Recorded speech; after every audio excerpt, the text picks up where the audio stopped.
Slick back. No, no, slick back. That's what I said. Slick back. No, nigga, I'm a pimp named Slick back. Pimp named Slick back. Pimp named Slick back. Nigga, are you deaf? I'm a pimp named Slick.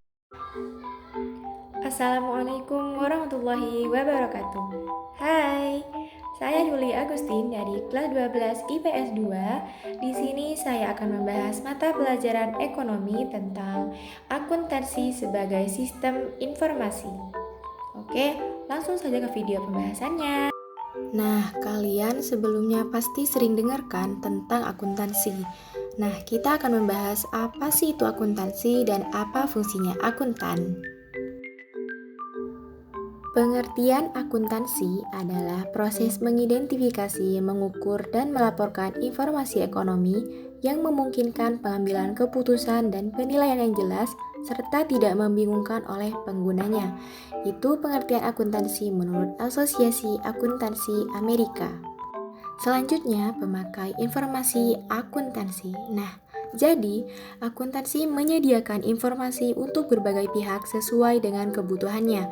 Pemakai atau pengguna informasi dibagi menjadi dua kelompok. Yang pertama yaitu pihak internal. Nah, pihak internal adalah pihak yang bertanggung jawab untuk mengelola dan menjalankan manajemen perusahaan. Pihak internal meliputi pemilik perusahaan, manajemen, dan karyawan. Dan yang kedua, pihak eksternal adalah pihak dari luar perusahaan namun memiliki kepentingan terhadap perusahaan. Pihak-pihak eksternal yang membutuhkan informasi akuntansi perusahaan termasuk kreditor, calon investor, hingga pemerintah. Kita masuk ke pembahasan karakteristik pemakai informasi akuntansi. Yang pertama yaitu pimpinan perusahaan. Peranan informasi akuntansi sangat menentukan bagi kemajuan perusahaan dalam pencapaian laba perusahaan. Informasi akuntansi dapat memberi berbagai informasi yang diperlukan untuk kemajuan perusahaan. Nah, kenapa seorang pimpinan perusahaan itu memerlukan informasi akuntansi?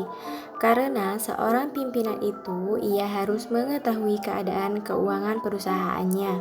Kalau seorang pimpinan tidak mengetahui keuangan perusahaannya, bagaimana jika perusahaan tersebut tiba-tiba bangkrut?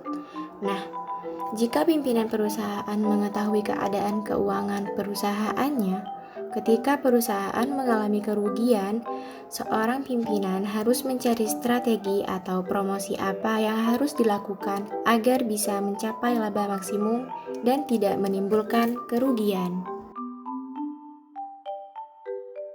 Yang kedua adalah pemilik perusahaan.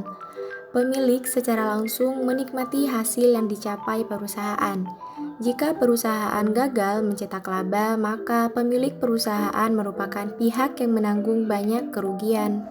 Nah, jadi pemilik perusahaan juga harus mengetahui bagaimana keadaan keuangan perusahaan tersebut. Jika perusahaan tersebut rugi, nah, otomatis yang menanggung resikonya siapa? Pemilik perusahaan, sehingga pemilik perusahaan harus terus mengawasi keadaan keuangan dari perusahaan tersebut agar tidak mengalami kerugian. Yang ketiga adalah kreditor. Jika perusahaan gagal mencapai tujuan, misalnya dalam hal mencetak laba atau terganggu likuiditasnya, maka kreditor mungkin tidak mendapat pelunasan tagihan tepat waktu atau tagihannya sama sekali tidak terbayar. Nah, kalau misalnya kreditor mengetahui informasi akuntansi atau laporan keuangan perusahaan tersebut, hal-hal tersebut dapat dihindari. Kalau misalkan perusahaan tersebut laporan keuangannya sangat buruk, nah kreditor kira-kira akan meminjamkan dananya tidak? Tentunya tidak kan? Karena itu sangat berisiko. Tapi jika laporan keuangannya baik-baik saja, tentunya kreditor akan memberi pinjaman pada perusahaan tersebut. Dan yang keempat adalah pemerintah. Pemerintah adalah institusi yang bertugas menjalankan pemerintahan dan mensejahterakan masyarakat perlu mendapat dana. Kalian di kelas 11 pernah belajar kan dari mana sih sumber pendapatan pemerintah? Salah satunya yaitu pajak. sehingga pemerintah harus mengawasi perusahaan sehingga perusahaan dapat membayar pajaknya dengan benar. Nah, itulah kenapa pemerintah membutuhkan informasi akuntansi. Oke, sampai di sini dulu pembahasannya. Semoga bermanfaat. Wassalamualaikum warahmatullahi wabarakatuh.